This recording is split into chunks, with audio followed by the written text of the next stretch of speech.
딸이 셋이 있었는데 네. 첫째가 마수바따, 둘째가 쫄라수바따, 셋째가 수마나였습니다. 네. 마라는 건 보통 크다는 뜻이고 쫄라는 작다는 뜻이에요. 그러니까 마수바따가 제일 큰. 그러네요. 네. 네. 보통 이 아나타 빈디카 장자의 집에서는 하루에 2,000명씩 되는 스님들이 공양을 했다고 그래요. 그 집도 굉장히 컸을 것 같아요. 네. 2,000명이 와서 할 정도면 뭐 거의 운동장. 네. 그래가지고 이 직접 또 하인들만 시킨 게 아니고 장자는 직접 자기가 나서서 공양을 준비하고 직접 또 서빙도 하고 네. 그런데 세심하게 살폈기 때문에 아주 다른 사람들이 부처님과 제자들에게 공양을 하려면 아나타 빈디카 장자에게 물어봐라 이런 소문이 날 정도로 했는데 이제 이 장자가 어디 뭐 급한 볼 일이 있거나 출타할 일이 있을 때는 그 일을 첫째 딸인 마하 수바따에게 맡겼습니다. 네. 마하 수바따가 이제 그동안에 그 일을 잘 하면서 또 항상 공양을 대접하고 난 다음에는 법문을 들었거든요. 그 법문을 들으면서 역시 수다원가를 성취했어요. 그래가지고 이제 잘 시집을 가서 살게 되고, 그 다음에 시집을 가니까 그 다음에 둘째 딸, 쫄라수바따가 그 일을 했습니다. 그래가지고 쫄라수바따도 수다원가를 얻게 됐죠.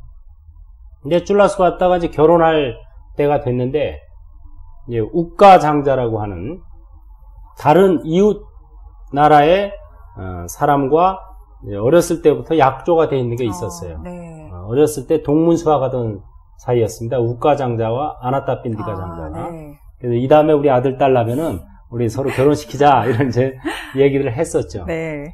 근데 막상 그렇게 얘기는 했지만 우가 장자는 불교도가 아니었어요. 다른 종교였기 때문에 이 아나타 빈디카 장자는 별로 생각이 없었습니다. 그래가지고 나중에 근데 우가 장자가 이 아나타 빈디카 장자의 집에 왔다가 쫄라수바따를 보고 너무 품행이 방정하고 아름답고 그래가지고 결혼을 시키자고 자기 아들하고 네. 당장 청원이 들어왔죠. 그때 이제 부처님께 여쭈었더니 부처님께서 결혼을 시키라고. 요새도 아마 이런 얘기 많을 거예요. 이교도와 이거 결혼을 시켜야 되느냐 말아야 되느냐. 종교가 다르면 아무래도 결혼을 갈등의 여지가 있으니까. 네. 그랬을 때 이제 부처님께서 살펴보시니까 오히려 이 교화할 여인이 있다는 걸 아시고 결혼을 시키도록 권했습니다. 네. 그래서 이 쫄라수바따 둘째 딸이 우가시에까지 가서 결혼을 하게 돼요. 그 집에서 이제 결혼해서 살게 되는데 거기서는 이제 그 나체 수행자들을 모시는 종교였어요. 그래서 이제 나체 수행자들이 거기도 500명씩 집에 와서 공양을 하고 이랬습니다. 네. 그랬을 때 이제 쫄라수바따가 자기는 불교도고 그런 그 나체 수행자분들에게는 내가 직접 서빙을 할 수가 없다. 이런 식의 이제 표현을 하게 되죠. 네. 그래가지고 서로 이제 시부모하고 네. 이제 논쟁을 하는 과정에서 네. 그럼 도대체 네가 모시는 스님들은 어떤 분들이냐? 불교의 수행자는 어떤 분들이냐? 네. 그랬을 때 그 유명한 팔풍에 관한 개송이 나옵니다. 팔풍. 8팔자 바람풍자. 8가지 바람에 흔들리지 않는다. 진정한 수행자는 8가지 바람에 흔들리지 않는 게 진정한 수행자입니다. 8가지 바람이 뭔지 궁금하시죠? 네. 첫째가 세상 사람들은 이익이 있으면 우쭐대고 손해가 있으면 풀이 죽지만 그분들은 이익과 손해에 무관심합니다. 그분들이 저의 스님들입니다. 첫째 바람이 이익과 손해의 바람. 네. 둘째는 세상 사람들은 명성을 얻으면 우쭐대고 명성을 잃으면 풀이 죽지만 그분들은 명성을 얻고 잃음에 무관심하지요. 그런 분들이 저의 스님들입니다. 명성을 얻고 잃는 거. 두 번째 바람이에요. 네. 세상 사람들은 칭찬하면 우쭐대고 비난하면 풀이 죽지만 그분들은 칭찬하거나 비난하거나 똑같은 태도를 보이죠. 그런 분들이 저의 스님들입니다. 칭찬과 비난. 그 다음에 세상 사람들은 기쁘면 우쭐대고 괴로우면 풀이 죽지만 그분들은 즐거움과 괴로움을 벗어난 분들이죠. 그런 분들이 저의 스님들입니다. 이렇게 해서 이게 바로 팔풍입니다. 이익과 손해 두 가지 바람, 명성을 얻고 잃음 두 가지, 칭찬과 비난 두 가지, 기쁨과 괴로움. 그래서 이것을 팔풍이라고 해요.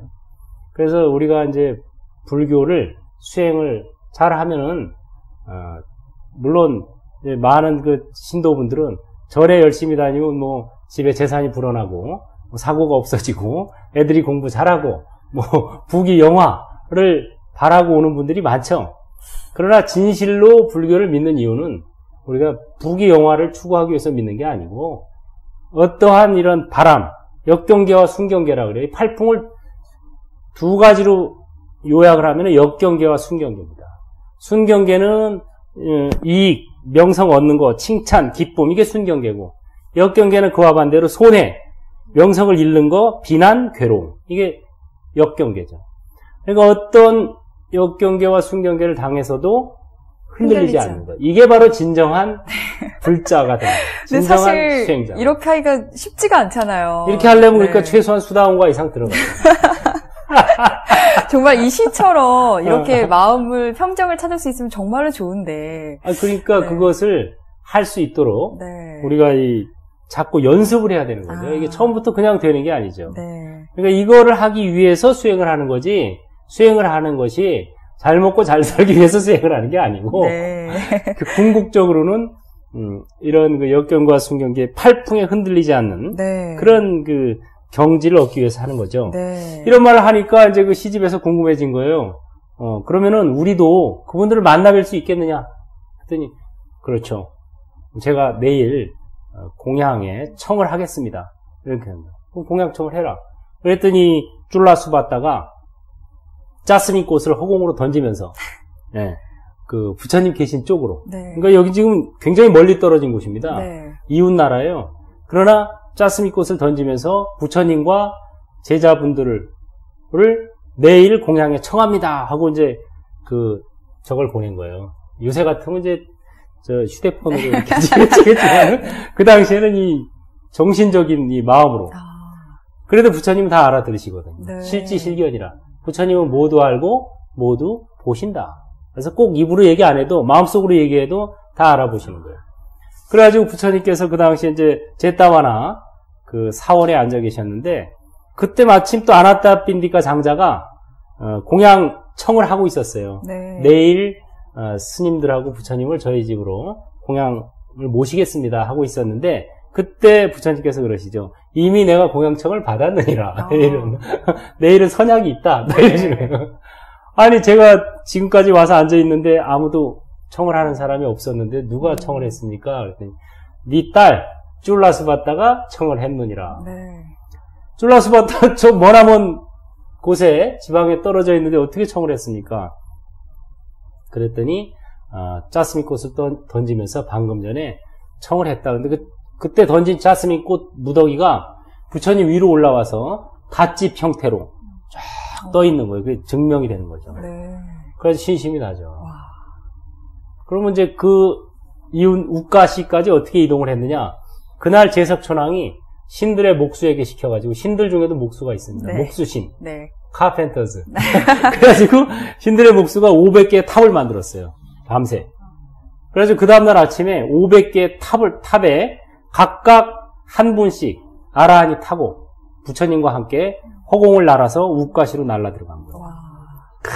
상상을 해보세요. 500개의 탑에 500명의 스님들이 앉아서 허공을 쫙 날아오는 모습. 영화의 한 장면이에요. 굉장히 멋있었겠는데요. 쫄라스바타의 시부모는 그 모습만 보고도 벌써 감탄한 거예요. 와, 허공을 날아서 그런 모습에 감탄해서 공양을 올리고, 그 다음에 이제 신신 깊은 신도가 돼서 우가시 전체가 신신 깊은 불자의 도시가 되었다. 이런 말을 나옵니다. 결국엔 그 딸이 도시 전체를 불자화 시킨 거예요. 전혀 불교가 아직 전해지지 않은 도시인데, 오히려 쫄라스바타가 거기로 시집감으로 인해서 교화가 된 거죠. 그러니까 저는 이제 신도분들이 저한테 가끔 그런 질문을 잘해요. 어떤 종교가 다른 집에다가 우리 딸이나 아들을 시집장가를 보내도 되겠습니까? 이 이해가 있잖아요. 그래서 그러게요. 교화시킬 자신이 있으면 보내고 교화 당할 것 같으면 보내지 말라. 그 판단 기준은 그겁니다. 사실 요즘에도 그 고부간의 갈등이 종교 때문에 많이 일어나는데 부처님 당시에도 이런 일이 있었네요. 그렇죠. 이거는 뭐 시대와 장소를 떠나서 네. 항상 있을 수 있는 이야기인데 정말 그 어떤 신심이 확고하면 줄라스바타처럼 수다운 거에만 들어도 교화 당하지는 않고 교화를 시킬 수 있는 힘이 생깁니다. 네. 그러니까 인생의 목표가 이 수다운과 이상 네. 성취하는 이게 최고의 목표가 돼요.